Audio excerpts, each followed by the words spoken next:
Pierre Bellemare, les deux femmes de sa vie, qu'il a aimées en même temps. En disparaissant à l'âge de 88 ans, Pierre Bellemare laisse derrière lui une femme et 3 enfants. En couple depuis de longues années avec son épouse Roselyne Bracchi, qui lui a donné une fille prénommée Maria Pia, le journaliste et écrivain n'a pas toujours été l'homme d'une seule femme.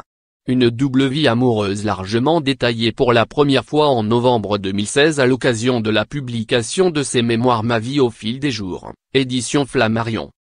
À lire aussi. Jonah-Ben Ahmed, plus belle la vie, aux yeux de la loi, il reste une femme. Mort de Jacques Higelin, les très discrètes femmes de sa vie. Portia de Rossi devant sa femme Hélène Degener, je change de vie.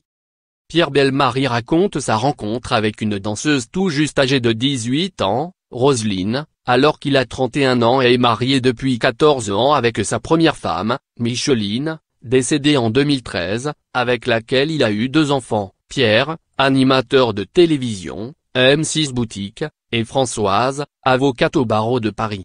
Incapable de choisir entre les deux, il ne se sépare ni de Micheline ni de Roselyne, entretenant une double vie amoureuse.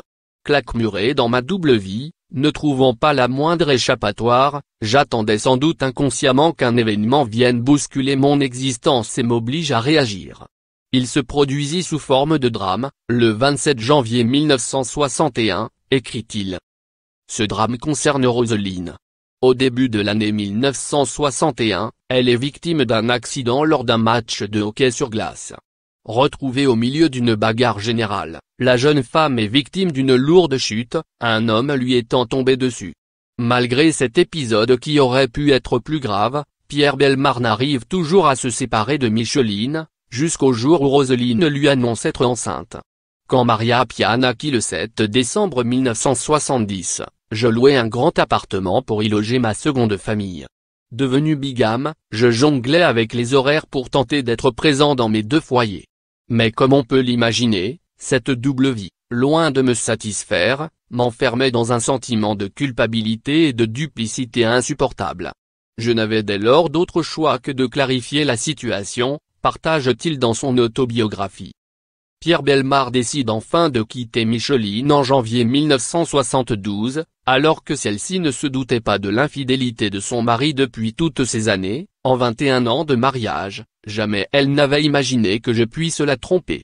Il est vrai que la vie trépidante que je menais à l'époque et l'absence des moyens de communication dont on dispose aujourd'hui me fournissaient prétexte et alibi pour m'éloigner de la maison sans que mon épouse puisse chercher à me localiser.